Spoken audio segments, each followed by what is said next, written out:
आज मैं extra ordinary attorney वू के 11th एपिसोड को एक्सप्लेन करूंगी। अगर आपने पहले के एपिसोड्स नहीं देखे तो मैं ऊपर आई बटन में डाल दे रही हूँ।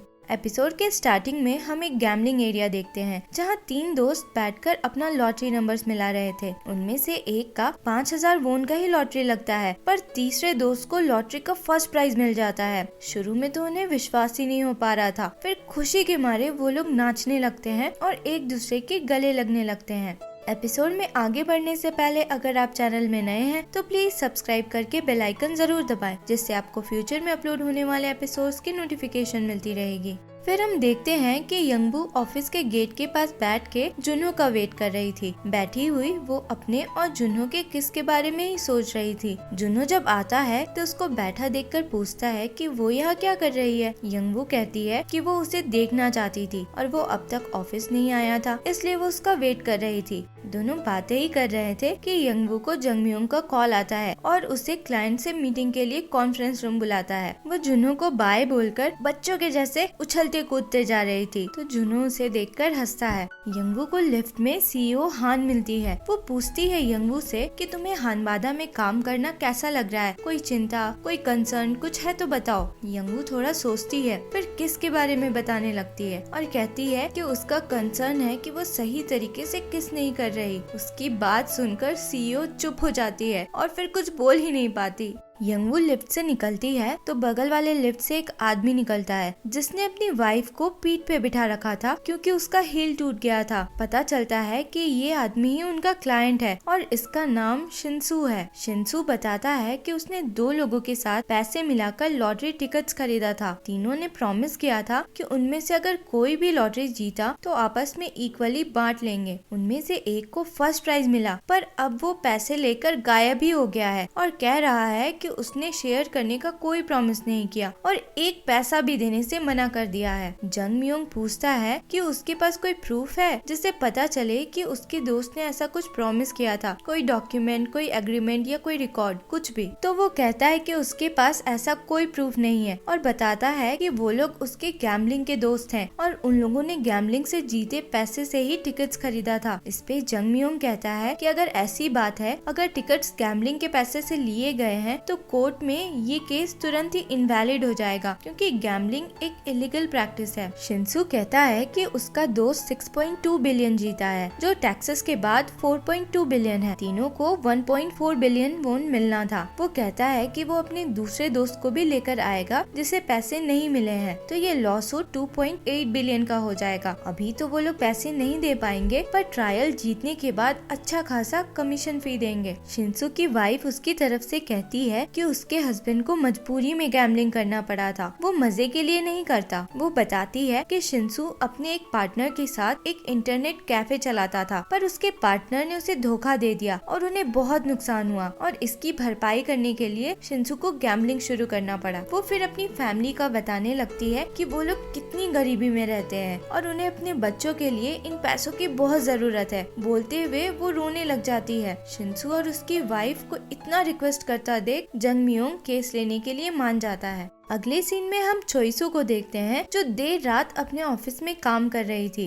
उसे जोंगग्योन नाम के एक लड़के का कॉल आता है जिसे वो करंटली डेट कर रही थी और वो उसे नीचे बुलाता है। वो चोइसू के लिए फ्लावर्स और एक हेल्दी ड्रिंक लेकर आया था, जिसे लेकर चोइसू बहुत खुश होती है। दूसरी तरफ हम देखते हैं कि शिंसू यंगबू को गैम्बलिंग एरिया में लेकर आता है। वहाँ उन्हें एक लड़की मिलती है जो वहाँ कॉफी बेचा करती थी। वो लड़की एक लड़के को लेकर आती है जिसका नाम हान था। शिंसू हान से पूछता है कि वो दिन याद है जब उसने अपने दोस्तों के साथ लॉटरी टिकट लिया था और वो लोग प्राइज जीते थे। हान कहता है कि उसे सब याद है और ये भी याद है कि तीनों ने पैसे आपस में बांटने की बात कही थी। यंगबू उसे ये सेम बात कोर्ट में कहने के लिए बोलती है तो वो कोर्ट का नाम सुनकर डर जाता है और मना करने लगता है। शिंसू उसे पैसे का लालच देता है तो यंगबू उसे मना करती है, ये कहकर कि ये लॉ के अगेंस्ट है, पर शिंसू किसी तरह उसे गवाही देने के लिए कन्विंस कर ही लेता है। इधर ऑफिस में जुनहो को एक आदमी आकर बताता है कि कोई उसे घूर रहा है। जुनहो देखता है कि यंगवू अपने ऑफिस से उसे एकटक देखी जा रही थी। जुनहो को उसकी ये हरकत बहुत प्यारी लगती है और वो उसके ऑफिस की तरफ जाने लगता है, पर वो वहाँ पहुँचता उससे पहले एक आदमी आकर उससे बात करने लग जाता है। बात करते हुए जुनहो अपना हाथ यंगवू के ऑफिस के बाहर वाले ग्लास पे रखता है, तो यंगवू भी अंदर से उसके हाथ के ऊपर अपना हाथ रखती है। दोनों ही ऐसा करके खुश हो जाते हैं।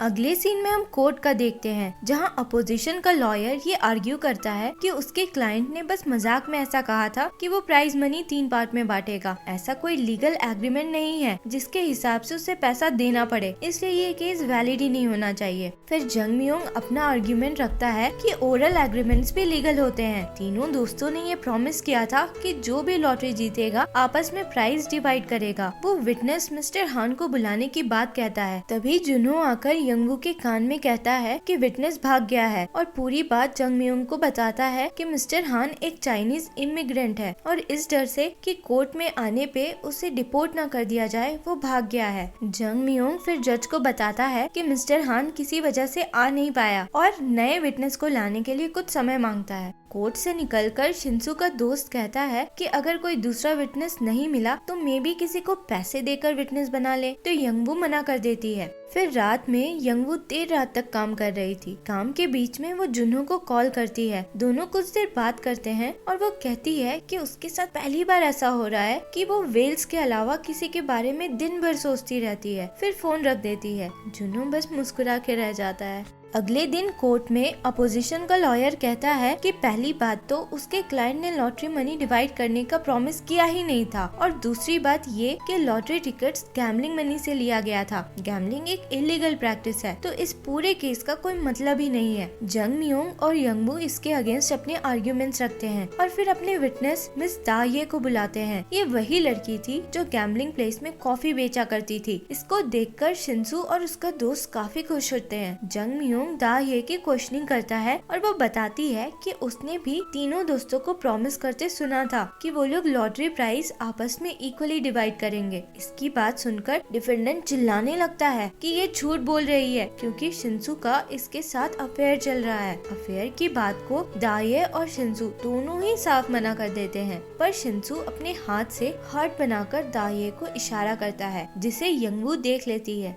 इधर क्योन यंगवू और तैसुमी के रिलेशनशिप पे पूरी तरह से ऑब्सेस्ड था और दोनों की पिक्चर कंपेयर कर रहा था। फाइनल ट्रायल में जज अपना डिसीजन देती है कि लॉटरी मनी तीनों में इक्वली डिवाइड होगा और तीनों को 1.4 बिलियन वोन मिलेगा। ये सुनकर शिंसू और उसका दोस्त बहुत खुश होते हैं। शिंसू की वाइफ तो इमोशनल होके रोने लगती है, तो शिंसू भी उसे हक करके रोने लगता है। अगले सीन में हम देखते हैं कि शिंसू यंगवू के ऑफिस आकर उसे गिफ्ट कार्ड देने की कोशिश करता है केस जीतने की खुशी में, जिसे यंगवू लेने से मना कर देती है, ये कहकर कि उसने कंटीजेंसी फी हानबादा को पे कर ही दिया है तो और कुछ नहीं चाहिए। शिंसू फिर उसे अपनी वाइफ का बनाया एक डिश ऑफर करता है, जिसे वो एक्सेप्ट कर लेती है। शिंसू फिर रैंडमली ऐसे ही पूछता है कि अगर कोई इंसान लॉटरी जीतने के बाद डिवोर्स लेता है तो क्या लॉटरी प्राइस डिवाइड हो जाएगा, तो इस पे यंगवू कहती है कि ऐसा जरूरी नहीं, क्योंकि लॉटरी इंसान अपने लक की वजह से सिर्फ जीतता है। यंगवू को शक हो गया था कि शिंसू अपनी वाइफ से डिवोर्स चाहता है, पर कंफर्म होने के लिए चोइसू के पास जाती है क्योंकि उसने बहुत से डिवोर्स केसेस हैंडल किए थे। शिंसू का नाम बताए बिना यंगवू पूरी सिचुएशन उसे बताती है। चोइसू फिर समझाती है, जिसके बाद यंगवू श्योर हो जाती है कि शिंसू का अफेयर था, जिसके कारण वो डिवोर्स चाहता है बिना लॉटरी मनी दिए। यंगवू आकर जंग मियोंग को सारी बात बताती है। वो शिंसू की वाइफ को डिवोर्स वाली बात बताना चाहती थी, पर जंग मियोंग मना कर देता है, ये कहकर कि अटर्नी क्लाइंट प्रिविलेज की वजह से वो नहीं बता सकती। यंगवू फिर भी जुनहो के साथ शिंसू की वाइफ के शॉप पे जाती है, ये सोचते हुए कि वो डायरेक्टली नहीं बताएगी, बस हिंट देगी। वो लोग वहाँ पहुँचते हैं तो देखते हैं कि शिंसू अपनी वाइफ से झगड़ा कर रहा था और गुस्से में सारा सामान फेंक रहा था। फिर गुस्से में ही वो शॉप से निकलकर आगे बढ़ता है, जहाँ दाये उसका वेट कर रही थी और दोनों साथ में फिर कहीं चले जाते हैं। यंगवू और जुनहो शिंसू की वाइफ से मिलते हैं तो वो बताती है कि पहले वो भले एक गैम्बलर था पर वो अच्छा पति और पिता था, पर अब पैसे मिलने के बाद वो एकदम बदल चुका है। ये सब बताते हुए वो रोने लगती है। यंगवू और जुनहो वहाँ कस्टमर बन के बैठते हैं और यंगवू जुनहो को बताने के बहाने से हिंट दे देती है कि शिंसू डिवोर्स के बारे में सोच रहा है। शिंसू की वाइफ हिंट समझ जाती है और अपने हस्बैंड को डिफेंड करके कहने लगती है कि वो ऐसा कभी नहीं कर सकता। ये छोटे मोटे झगड़ों की वजह से वो उसे गलत नहीं समझ सकती। दूसरी तरफ हम देखते हैं कि चोइसो जोंगक्योन के साथ डिनर पे आई थी। वो जब रेस्टरूम जाता है तो एक लड़की आकर उसे कहती है कि जोंगक्योन एक चीटर है, वो सक्सेसफुल लड़कियों को फंसाकर उनसे पैसे लेता है। वो आगे कहती है उसने तुम्हें भी फ्लावर्स और हेल्दी ड्रिंक दिया होगा ना, मुझे भी दिया था। तभी जोंगक्योन रेस्टरूम से वापस आता है। वो लड़की उससे अपने 50 मिलियन वॉन मांगने लगती है जो उसने ये कहकर लिया था कि उसे अपने डैड का ऑपरेशन करवाना है। चोइसो सिचुएशन समझ जाती है और वहाँ से निकल जाती है। शिंसू की वाइफ आकर जंगम्योंग और यंगवू को बताती है कि उसने डिवोर्स मांगा है। वो तो अब उसे और उसके बच्चों को मारने भी लगा था। वो चाहती थी कि जंगम्योंग और यंगवू उसका केस ले और डिवोर्स के बाद उसे लॉटरी मनी से कुछ पैसे दिला पाए, पर जंगम्योंग कहता है कि वो लोग उसका केस नहीं ले सकते क्योंकि उन लोगों ने उसके हस्बैंड को रिलेटेड केस में ही रिप्रेजेंट किया था। यंगवू और जुनहो उसे एक दूसरे अटर्नी से मिलवाने ले जा रहे होते हैं कि कहीं से शिंसू वहाँ आ जाता है अपनी चमचमाती नई गाड़ी से। वो रोड पे ही अपनी वाइफ पे चिल्लाने लगता है तो उसको अवॉइड करने के लिए उसकी वाइफ और यंगवू दूसरी तरफ तेजी से जाने लगते हैं। शिंसू अपनी कार से उनके पीछे आने लगता है तो कहीं से एक ट्रक आकर उसे टक्कर मार देता है। मौके पे ही शिंसू की डेथ हो जाती है जिसे देखकर उसकी वाइफ बहुत रोने लग जाती है। सब कुछ देखकर यंगवू बहुत डर जाती है और अपने कान बंद करके जोर जोर से रोने लगती है। जुनहो ये देखता है तो दौड़कर आकर उसे पीछे से टाइट से पकड़ लेता है और उसे शांत कराने की कोशिश करता है। फिर हम कुछ दिन बाद का सीन देखते हैं जिसमें यंगवू जुनहो के साथ घर लौट रही थी। वो बताती है कि शिंसू की डेथ के बाद उसकी वाइफ और उसके बच्चों को उसकी लाइफ इंश्योरेंस के पैसे और लॉटरी के बचे हुए पैसे मिल गए हैं। यंगवू जुनहो को थैंक्स कहती है उस दिन उसे हग करने के लिए, जिसपे जुनहो कहता है कि वो हमेशा उसे हग करने के लिए उसके साथ रहेगा। जुनहो फिर यंगवू को किस करता है। दोनों को किस करते हुए यंगवू के डैड देख लेते हैं और एकदम चौंक जाते हैं। लास्ट में हम देखते हैं कि क्योन तेसन जाकर तैसुमी से मिलता है और कहता है कि वो तेसन ज्वाइन करना चाहता है। तैसुमी हंस के उसे अगले साल अप्लाई करने को कहती है तो क्योन उसे यंगवू के नाम पे ब्लैकमेल करता है। तैसुमी कहती है कि तेसन ज्वाइन करने के लिए सिर्फ उसका सीक्रेट जानना काफी नहीं है, अगर वो यंगवू को हानबादा से निकलवा पाएगा तो वो डायरेक्टली उसके अंदर तेसन में काम कर सकता है। ये एपिसोड यहीं खत्म होता है। मिलते हैं अगले वीडियो में। अगर एक्सप्लेनेशन पसंद आया हो तो लाइक शेयर एंड सब्सक्राइब करें। Thank you for watching.